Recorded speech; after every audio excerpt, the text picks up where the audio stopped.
Magandang araw mga kabayan. Ito po muli si Engineer Alejandro, isang OFW, ang inyong stock tambay.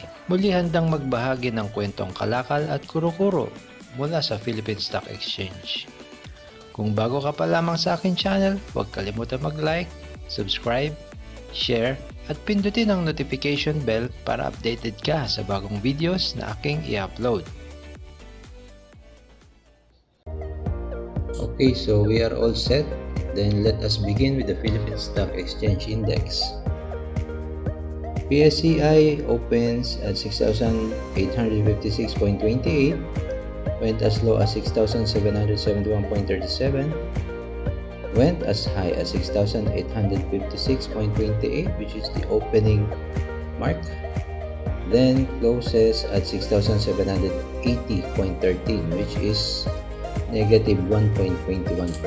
Okay, so PSCI index, let us see, makikita natin dito guys yung ating trend channel at a longer duration is nandito. Okay, so bumaba siya. Then kung titingnan naman natin yan in a shorter duration, nandito yan supposed to be, which is lower than the shorter range or shorter duration trend channel. Okay, so basically medyo nag-bounce siya rito, then we are expecting na makabalik siya dito sa loob ng trend channel natin, no?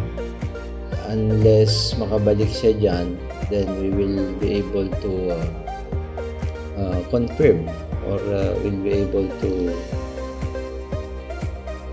have a confirmation na completed na yung recovery niya, meaning nakabalik na siya from the bounce here at this level and established na yung support, new support zone niya. Okay, so kung titingnan natin kung ito yung kanyang support zone, since ito naman ay PSCI index, then we will expect from here meron na siyang established na support zone. So dapat hindi na siya bababa dyan.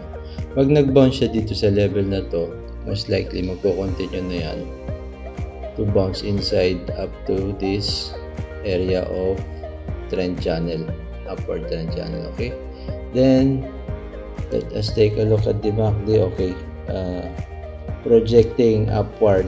Pagka nag-cross up na yan, yung blue went above this orange or red line, then most likely pataas na siya. Okay, so MACD is still below negative or zero level.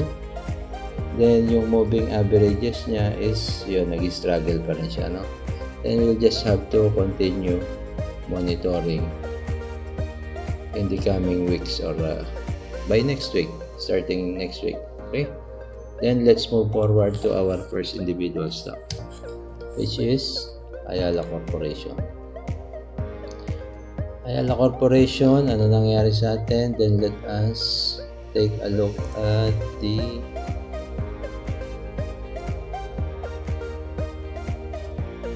support zone. So obviously dito siya huminto, pero ang tanong, mag-stay ba siya dyan above that support zone?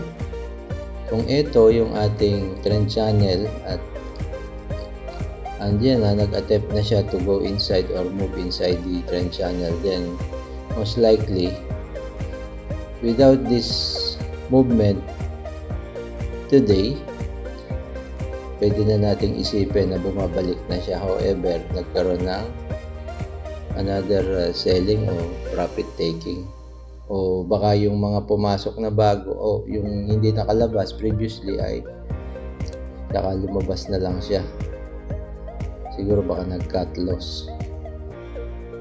Then obviously here at this level, kung ma-establish niya yan, dapat dito siya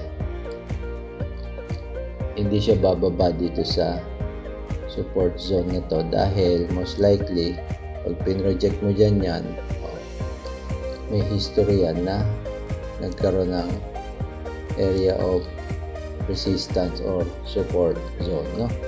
So we just have to keep monitoring. Ganun din kagaya ng index, it appears na medyo magpo-project na siya upward. Unless mag-cross up na yan, then most likely magkakaroon na tayo ng glimpse of hope na magbabalik na yung kanyang bullish sentiment somehow. Okay, so as regard to the moving averages, then ganun din kagaya ng PSEI index, struggling pa rin siya. So kailangan makakita tayo na medyo nagdikit-dikit na itong moving averages na to bago natin ma-compare kung talagang babalik na siya uli upward. Okay, so let's move forward to our next stock, which is Ayala Land. Okay, so Ayala Land, nakakita tayo ng bounce dito, no? Pero tingnan muna natin yung ating upward trend channel. So ito yung pinoproject natin dati na kanyang trend channel. Obviously nag-breakdown siya. Then ito yung nakita natin previously din sa kanya na bigger range ng kanyang support zone or support level. Dito nag-consolidate yan bago nag-breakout and continue to go up to this level of resistance at 38.98. Okay, so the same thing ang babantayan natin sa kanya is masusustain niya ba itong level of support na to, and will it stay above this support zone? Siguro mga 1 week makita natin pagka nag-stabilize na yan dito sa area na to above that support zone, then most likely there is a big chance na ma-confirm natin yung kanyang bounce. Okay, so mark din natin. Okay, so pare-pares talaga yung galaw, no, ng PSEI tsaka ng mga big caps stock. Okay, so ganun pa rin, below tayo sa moving averages niya. So we'll just have to be more patient and see kung kailan natin makita yung manifestation na kuminto na yung pagbagsak. Then we'll just have to be ready and have enough capital para magkaroon tayo ng re-entry. Okay, then let us go to the next stock, which is BDO.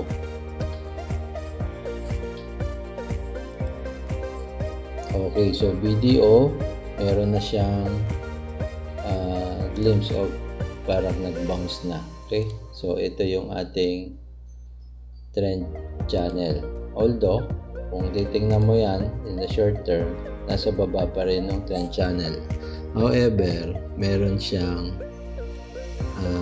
somehow manifestation na nag-bounce na siya dito sa level na to. Bakit? So most likely meron niyang previous support zone. Ayan, oh. So most likely huminto yan dati dito. Okay, kaya meron siyang nag-bounce siya dyan sa level na yan. However, medyo nag-i-struggle siya dito na makapasok o makabalik dun sa kanyang trend channel, no? So okay, tingnan natin yung MACD. Most likely parehas din siya. Okay, so nag-cross up na. Nag-i-start ng magbalikan yung ating mga investor. So it's a matter of time, maybe weeks from now, bago ma-confirm natin na balik na yung kanyang uptrend. So hindi naman siya bumagsak kasi ng malaki, no? Kumbaga retracement lang yan. Okay, then close natin yung monthly, tingnan natin yung moving averages. Okay, so magkakaroon na ng mga cross dun sa moving averages niya. Okay, so we'll just have to keep monitoring in the coming weeks. Okay, then let us move to our next step, which is ang ating paborito ng lahat, which is Jollibee. So Jollibee, ito yung ating previous consolidation. Ito yan nag-stabilize ng kanyang bottom. Then meron siyang upward trend channel na nabuo dito sa level na to. Pag pinroject natin yan dito, then within the trend channel pa tayo. So kaya nag-bounce din siya agad, and nag-breakdown ba siya dun sa previous breakout natin? 1, 2. So most likely hindi siya nag-breakdown, lumaban siya. So nandito yan, sakto nandyan siya sa level na yan, yung ating support zone. Although bumaba, bumalik naman din agad. So confirm, no, na nandyan ang kanyang malakas na support zone. Then moving average, MACD cross up na and projecting towards the above zero level. Then yung ating moving averages, okay, so trying to break the moving averages na nag-curve downwards. Okay, so once ma-break niya at mag-stay siya above this moving averages, then malaki na yung chance na mag-reattempt siya dito sa, remember, historical high ito, guys. So pag i-break niya yan, another historical high siya. So malakas pa rin ang ating bida-bidang Jollibee. Okay, so we'll just have to, the same with the other index stocks or big cap stocks, we'll just have to keep monitoring dun sa ating sentiment in the coming weeks. Okay, anyway, this will be the last week of month of November. Then we will see by December kung ano magiging sentiment ng ating investors dito sa ating PSE market. Okay, so move forward tayo sa ating next stock, which is JGS. Okay, so JGS, nag-i-stay pa rin siya sa pagiging bearish sentiment kasi instead of bouncing dun sa previous support level or zone niya, nagbe-breakdown pa siya. So medyo bearish ang kanyang sentiment until such time na magkaroon ng manifestation ito na huminto na talaga dito sa level na to. Then we can only assume or confirm once mag-stay na siya dyan sa above this level of support. Then that is the confirmation of our recent bottom. Okay, isa, dalawa, so dalawa na yan. We will see kung pasukin na yan ng investors, then most likely makikita na natin yan na babalik dyan. And the index big cap stocks din yan, JG Summit Holdings. So ganun din, no, makikita natin na medyo nagiging positive na yung kanyang MACD because it is also projecting upward, and it will be a matter of time para makita natin na mabaliktad na yung sentiment sa kanya. Although still below the moving averages, then we will just have to wait and see, no, ang gagawin natin talaga kay JGS until such time na makita natin na these candles will break above this moving averages, tikit-tikit na yan, then most likely masasabi natin na malakas, kaya lang medyo malayo pa. So tingnan natin kung baka next year na nga to magkaroon ng medyo malakas na sipa. Okay, so we'll just have to again wait and see in the coming weeks. Okay, then proceed tayo sa next stock, which is MBT, Metrobank. Anong nangyari kay Metrobank? Actually si Metrobank nag-bounce din siya. Okay, ito yung kanyang trend channel. Pasok pa rin siya, no?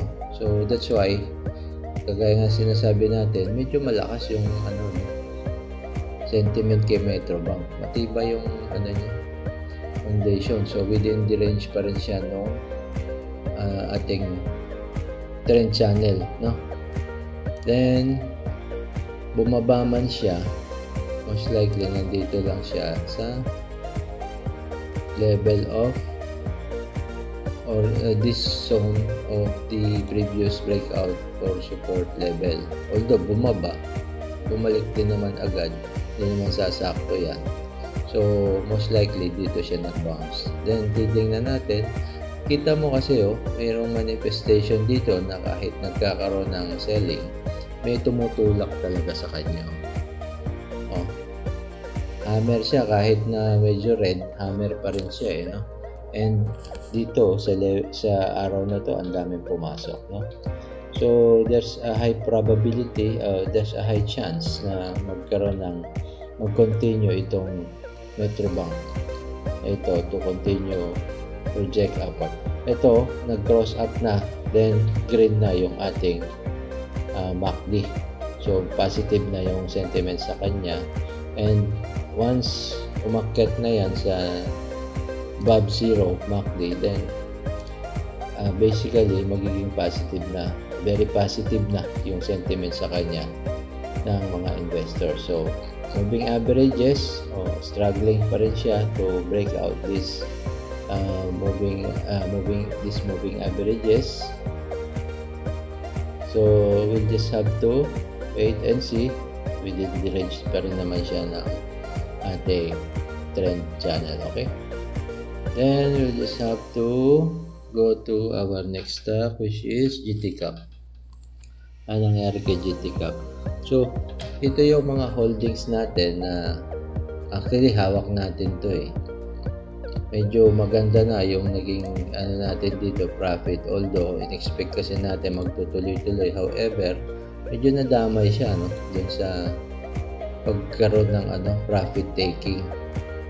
So hindi natin in-expect na babagsak siya ng ganon. However, kung tingnan natin, still within the range of our trend channel. Nag-overextend dito sa iba, pero within the range pa rin siya, kaya siguro nag-bounce na rin siya agad dito sa level na to. And if nag-bounce dyan, obviously meron dyang sumalo, okay, na previous support level or support zone, okay, dito. So masasabi natin na medyo meron din siyang strength dahil nag-bounce siya dyan sa level na yan. Okay, then yung MACD natin, expect natin na yan, magpo-cross up na siya.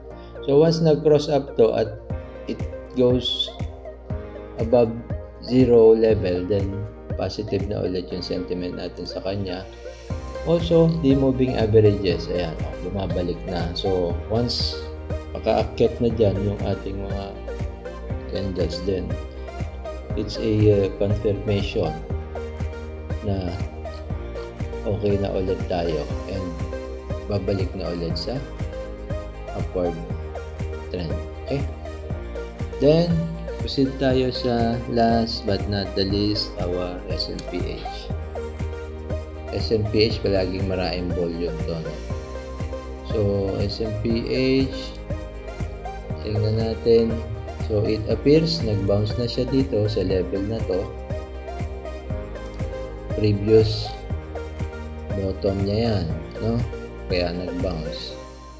Yung trend channel niya obviously bagsak na siya, so ang gagawin na lang natin, i-project natin kung saan siya nag-consolidate previously. So, most likely dito yan. Kaya siguro medyo malakas yung kanyang support dito sa area na to. Kaya nag-bounce siya. Then, bumaba ulit. Titingnan naman natin if maintain niya tong support level na to at 27.5. Okay? Pag na-maintain niya yan by next week or is opening on Monday, then most likely balik na yan. Lagi namang madaming volume yan eh. So, kung if we believe na cheap na dito sa area na to, then basically, pwede na tayong bumili. Okay, so MACD niya, cross up na. So, we will just have to wait na umakyat na to above 0 level. Pero, green na yung candles na, yung green na yung ating sentiment dito sa MACD na to. And, tingnan natin yung ating moving averages. Okay? So, below moving averages pa rin siya. So, medyo hintayin muna natin kung anong magiging sentiment niya in starting December. Kasi last week of November na.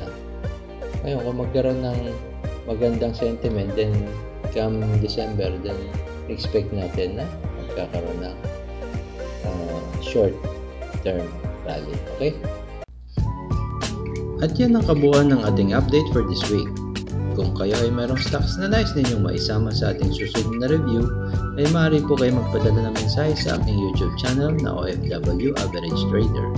Pwede rin pong ipadala ang inyong mensahe sa aking email address na nakalagay sa description box. Maaari din po kayo mag-send ng message sa aking Twitter o kaya sa aking Facebook page na Engineer Alejandro Magno. Muli po tayo nag-aanyaya na mag-request ng stocks na nais ninyo matalakay natin sa susunod na mga araw. Bibigyan po natin ng sapat na oras at pag-aaral ang inyong request upang mas maunawaan ninyo ang kasalukuyang galaw ng stocks na inyong nais nating i-discuss. At dyan po nagtatapos ang ating video sa linggong ito. Huwag kalimutan mag-subscribe, paki-like na din po at i-share na rin ang aking channel sa inyong mga kaibigan, kapamilya o sa iba pa nating kababayan na naghahanap ng passive income. Hanggang dito na lang po at magandang araw sa inyong lahat. Hanggang sa muli mga kabayan. Ciao!